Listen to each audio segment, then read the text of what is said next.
My name is Lieutenant Eric Danner, once a soldier of the Terran Defense Front, now a mechanic on a forgotten mining station at the edge of known space. I didn't fall from grace, I jumped. After the Kaldor conflict, after the things I saw, and the orders I had to follow, I no longer wanted to be a hero. I wanted to disappear. The station orbiting Vast Ion 9 was perfect for that. Quiet. Isolated. Nothing but dust storms and drilling rigs. The only excitement came once a month when merchant haulers arrived for or pickup. Then the emergency beacon came. A faint, broken transmission, not Terran, not coded, and barely understandable. To any listening, please, I beg you, help me. The voice was unmistakably alien, melodic even through static. But what froze me wasn't the species. It was the tone. She sounded terrified. The station commander dismissed it instantly. It's probably a trap. We're not risking a rescue for some alien distress call. And that was that. Everyone returned to their duties. Everyone pretended nothing had happened. Except me. I couldn't forget the voice. Begging. Pleading. Scared. That night, I took a shuttle without authorization and traced the beacon to a gas giant moon. The signal led me to a crashed vessel on cracked obsidian terrain.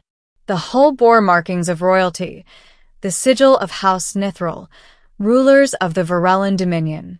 And slumped against the shattered wing was a young alien woman, her pale blue skin bruised, her silver hair matted with dust. She flinched when I approached. Pleased, if you're real, don't leave. I'm not leaving, I said instantly. Her luminous violet eyes widened with disbelief. I am Princess Sora of Varela, she whispered. My escort ship was ambushed. I fled. And now the hunters are coming. If they find me, both our worlds will burn. I didn't understand. Not yet, but I knew one thing. She needed help, and I was the only person who came. Middle. I lifted her onto the shuttle, and we escaped the moon just minutes before a squadron of black-armored strike craft descended upon the crash site. Their emblem didn't match hers. These are not Varellan loyalists. I asked. No, she said, voice shaking. They're insurgents. They want to overthrow my family and restart the war with humanity. My heart stopped. The Varellan Dominion and the Terran Alliance had been at peace only 2 years. A fragile peace. A war now would annihilate both sides. If they kill me and make it look like humans did it, she continued, the Dominion will retaliate without hesitation. It clicked.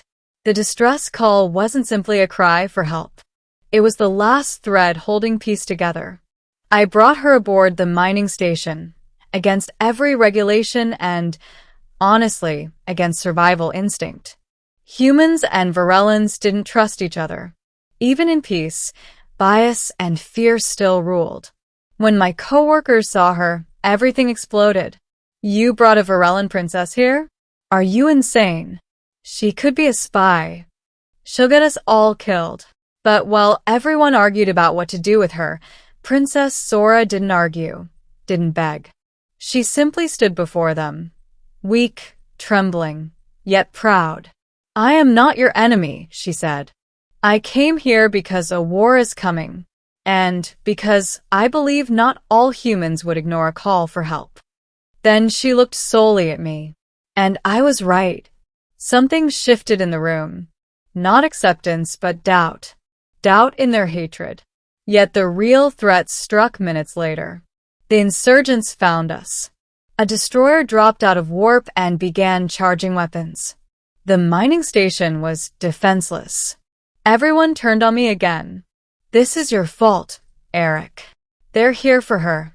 Make her surrender. Give them what they want. But Sora shook her head. Even if you hand me over, they will destroy this station. They cannot leave witnesses. Panic erupted.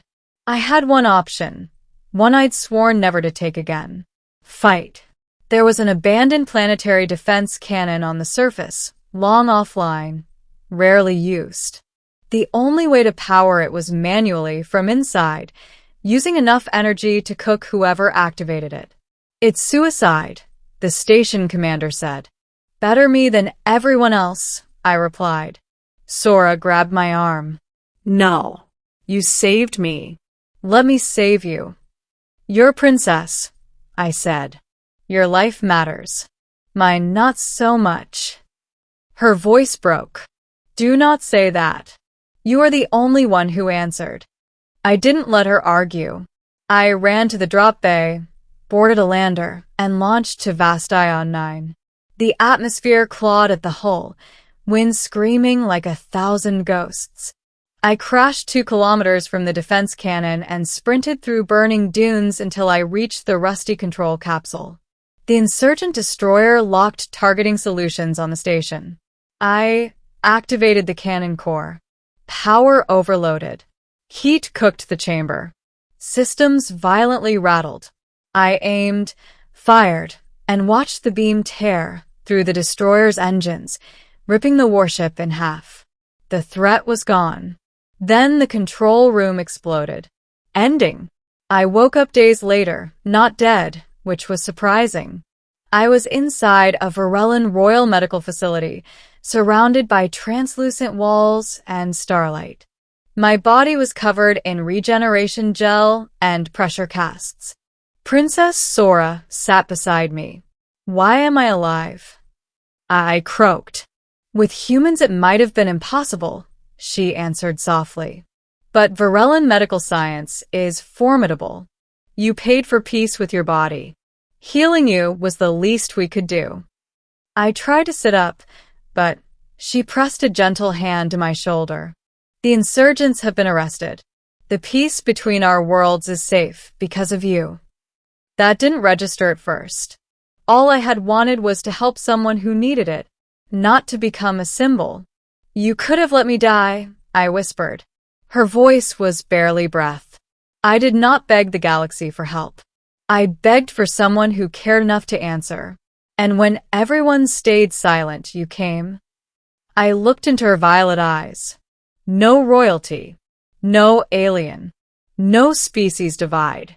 Just a woman who wanted humanity to believe she wasn't the monster propaganda had painted her to be.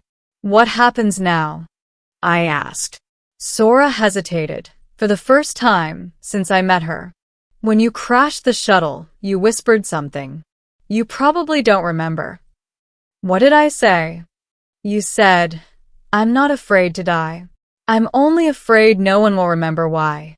She leaned close, gently holding my hand. "The Dominion remembers.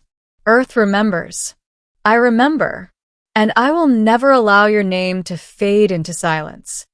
For the first time in years, I didn't feel like a ghost hiding from my past. I felt like someone whose life still meant something.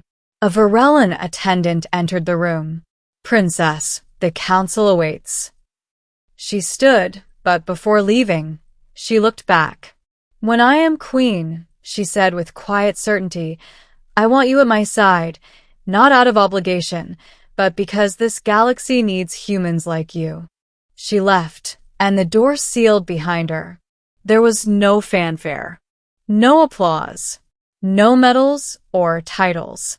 Just the memory of a moment when the universe cried for help, and someone answered. And for the first time since the war, I was proud of myself, not as a soldier, not as a hero, but as a human.